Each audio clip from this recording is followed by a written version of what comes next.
الرحمن الرحیم۔ رسول اللہ صلی اللہ علیہ وسلم کا ارشاد ہے، من قطع میراث وارثہ قطع اللہ میراثہ من الجنہ۔ فرمایا ہے کہ جو وارث کی میراث کو منقطع کر دیتا ہے تو اللہ تعالیٰ جنت سے اس کا حصہ منقطع کر دیتے ہیں، جنت میں سے اس کا حصہ ختم کر دیتے ہیں۔ تو میراث کا حکم اللہ تعالیٰ نے قرآن مجید میں نازل فرمایا ہے، اور باقاعدہ تمام رشتوں کے حصے مقرر کر کے چوتھے پارے میں سورہ نساء کی دوسری آیت میں بیان کیے گئے ہیں۔ تو بعض جگہوں پہ یہ رواج ہے کہ بہنوں کو حصہ نہیں دیتے، اور نظام ایسا بنا ہوا ہے کہ بہنیں مطالبہ بھی نہیں کر سکتی، مطالبہ کریں تو ان کو بے حیا کہا جاتا ہے کہ یہ بھائیوں سے اپنا حق مانگ رہی ہیں، اور بیچاری چار و ناچار، خواہی نہ خواہی، مرتا کیا نہ کرتا، بس کہتی ہیں کہ ٹھیک ہے ہمیں نہیں چاہیے، ہم نے معاف کر دیا۔ تو یہ معاف کر دیا سے اس سے معاف نہیں ہوتا، اس لیے کہ رواج ایسا بنا ہوا ہے، رسم ایسی بنی ہوئی ہے، ان کے پاس اس کے علاوہ اور کوئی دوسرا راستہ نہیں ہے، تو اس لیے وہ یہ کہتی ہیں۔ تو اگر کہیں ایسا ہوا ہے تو کئی سارے بھائی ہیں، تو جس بھائی کے پاس اپنی بہنوں کا حصہ آ گیا ہے، اگر بقیہ بھائی ادا نہیں کر رہا ہے تو وہ کسی مستند مفتی صاحب کے پاس جا کے معلوم کر لے کہ ہم اتنے بہن بھائی ہیں اور ہم بھائیوں نے بہنوں کو حصہ نہیں دیا، اور میرے حصے میں اتنے پیسے آئے تھے، اب مجھے یہ بتایا جائے کہ میرے اس حصے میں سے بہنوں میں سے کس کس بہن کا کتنا ہے، تاکہ میں تو ذاتی طور پر دے دوں،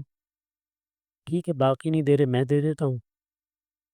بلکہ یہ بھی دیکھنا پڑے گا کہ پیچھے اگر باپ دادا سے یہی چلا آ رہا ہے، کسی کے والد نے بھی اپنی بہنوں کو نہیں دیا تھا، تو پھر یہ جا کے پوچھنا پڑے گا کہ والد کے پاس جو مال ہے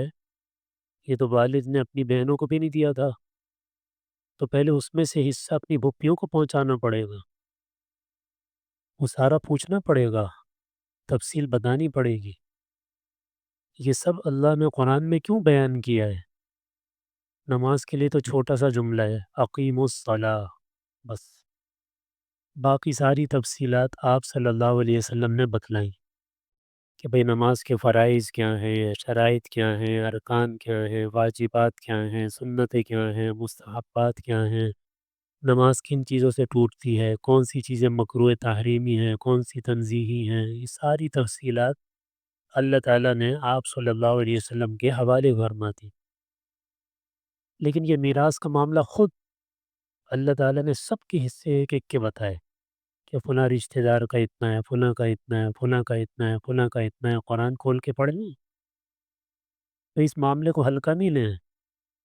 اس لیے کہ اس دنیا سے جانا ہے، اللہ کے سامنے پیشی ہے، اور قرآن میں ایک جگہ اللہ نے فرمایا ہے کہ جو لوگ ناحق دوسروں کا مال کھا جاتے ہیں تو وہ مال نہیں کھا رہے ہوتے، وہ در حقیقت آگ اپنے پیٹ کے اندر ڈال رہے ہوتے ہیں، اور ہم قریب وہ آگ میں داخل بھی ہو جائیں گے۔ تو وہ مال جو کسی دوسرے کا آ گیا ہو نا، تو وہ انسان کو فائدہ نہیں دیتا، وہ اپنے ساتھ تکلیفیں اور پریشانیاں اور مصیبتیں لے کر آتا ہے۔ پھر کہیں اولاد نافرمان ہو جاتی ہے، کہیں بیوی نافرمان ہو جاتی ہے، کہیں ناجائز مقدمات میں آدمی الجھ جاتا ہے، پھر اس کو سمجھ ہی نہیں آتا کہ ڈور اتنی الجھ گئی ہے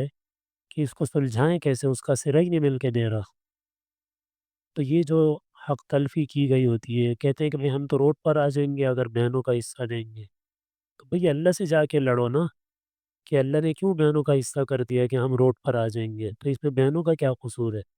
اللہ سے لڑو کہ اللہ آپ نے کیوں بہنوں کا حصہ کر دیا کہ ہم روڈ پر آ جائیں گے۔ تو اگر دنیا میں کوئی تکلیف نہ بھی آئی تو آخرت میں کیا جواب ہوگا؟ تو اس لیے اس معاملے کو ہلکا نہ لیں، جہاں دیکھیں سمجھتے ہیں کہ جن میں سمجھنے کی امید نظر آئے تو ان کو سمجھائیں، اور یہ نہیں کہیں کہ بس انہوں نے تو معاف کر دیا، ان کے ہاتھ میں پکڑا دیں کہ بھئی یہ تمہارا حصہ ہے۔ جب ہاتھ میں پیسے آ جاتے ہیں نا، پھر میں دیکھتا ہوں کہ کون معاف کرتا ہے۔ کئی مرتبہ لوگ آ کے پوچھتے ہیں کہ مسئلہ ہمارا یہ اتنے رشتہ دار ہیں، اتنے بھائی ہیں، میں ان سے پوچھتا ہوں کہ بہنیں کتنی ہیں یہ تو بتاؤ، سوال ہی یہ پوچھتے ہیں، اس لیے کہ پوچھیں گے تو دینا نہ پڑ جائے۔ اللہ تعالیٰ میں عمل کی توفیق عطا